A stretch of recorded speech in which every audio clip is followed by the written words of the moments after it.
So, how important is freedom to you? Right? That's a big question. So, how important is freedom to you? It really depends on what freedom means to you in a lot of different respects, because, of course, freedom means different things to different people. For me, it's all about being able to call my own shots, to be able to do the things that I truly want to do, when I want to do them, with whom I want to do them, where I want to do them. The ultimate freedom is truly to be able to call your own shots and to have that freedom and have that peace of mind and that security, knowing that you've got the finances in place, that you've got the energy, you've got your health, positive relationships. So again, it's not just about the money in terms of the freedom. It's a big piece of it, of course, because it allows us to truly be the best versions of ourselves, to be able to live into the highest vibe possible for ourselves, to perform at much higher levels, to enjoy more passion and more excitement and more love and more connection. And it all comes back to freedom and what it really means to you. So we're going to talk a little bit about that today in terms of growing a freedom-based lifestyle business. And if you didn't know, my name is Travis Greenlee, and I've been in the business now 27 years, helping passionate coaches to serve and to support and to grow and to scale highly successful coaching businesses. And not just about the money, but about having the time freedom and the energy and the focus and to be able to, again, call their shots, do the things that they really want to do. You may not know, but I live in Steamboat Springs. So I'm in Steamboat here. I ski every single morning. Right? And I just bike in the summertime. My wife and I travel. We get to do these wonderful things because it's all out of design. And this goes way back to the beginning of my career. I was with Merrill Lynch as a financial advisor. It was a great time. I made a lot of money, but man, the stress and the overwhelm and just the pressure and the responsibility of working with other people's money and serving other people from that perspective, man, it was tough. Came down with stage 4 melanoma. Skin cancer, almost died, had a 50% chance of living beyond 2 years. Yet I was able to get through that. And I made it through that with the love of my family and friends and nutrition and on and on and on. And that was, looking back on it, one of the biggest pivoting moments going from the financial services industry to finding coaching and to be able to work with a mentor, Sandy Vilas. Maybe you guys know Sandy. He is literally the pioneer of the life and the business coaching industry. Funny story. When I was coming out of the cancer and they pulled the tubes out of my body and the craziness, and I was finally able to go back and do what I truly enjoyed, golfing.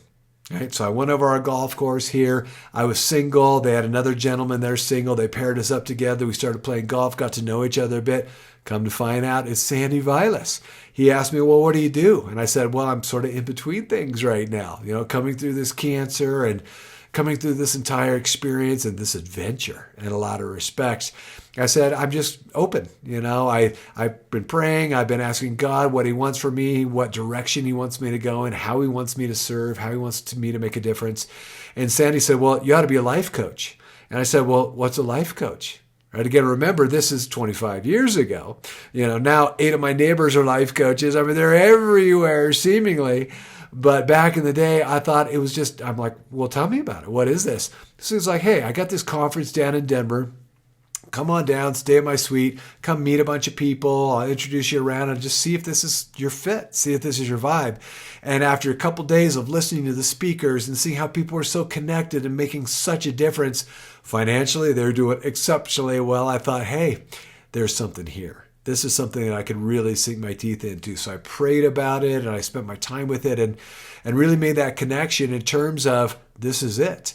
And so I got in, I began learning and I began studying and taking courses and saw who was doing the best and who was doing the work and who was really making a difference for their clients and began to grow and begin to learn and begin to put all these systems into place 25 years ago. Again, this is way back in the day. This is pre-social media, right? This is the beginning of the internet, if you can think about how far back that was. But I stayed with it, I learned and I grew. And believe me, there's been lots of times, hundreds, if maybe not thousands of times that I've wanted to quit because it got so scary and it got so frustrating and the ups and the downs and the twists and the turns and the journey. But I thank God that I've stayed in the game through perseverance and with persistency and really established that level of grit. A big word for me and really a phrase is anti-fragile confidence. I'm all about anti-fragile confidence for myself and serving and supporting my clients to develop it.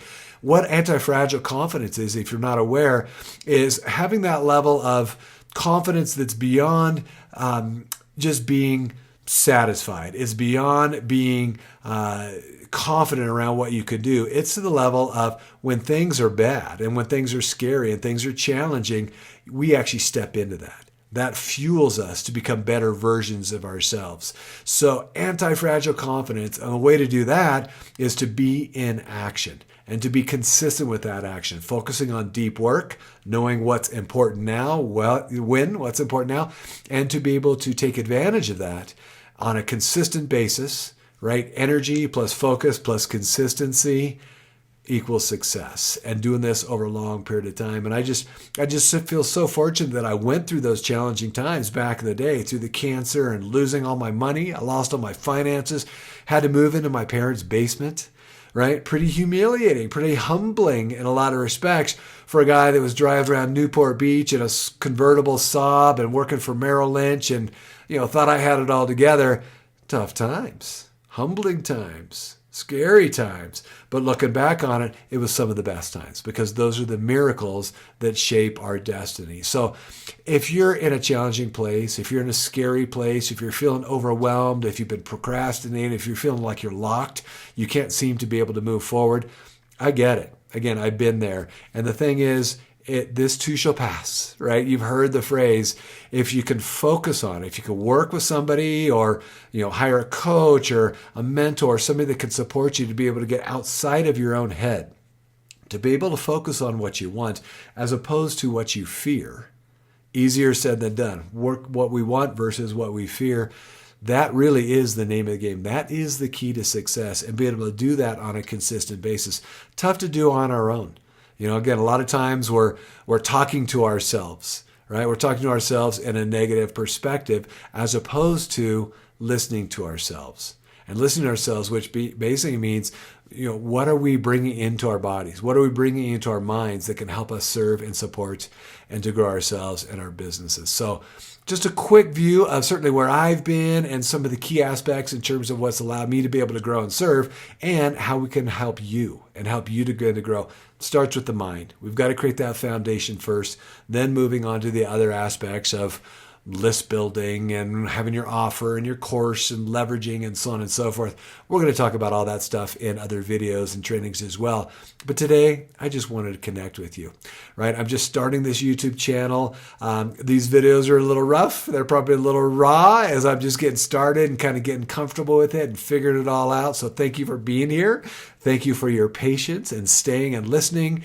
I really appreciate you, and I'm looking forward to continue to connect with you, get to know you, and get to learn from you as well, and to be able to serve you the best I possibly can as we continue on our journey together here in the Lifestyle Business Quest. Have a great day. I'll catch up with you soon.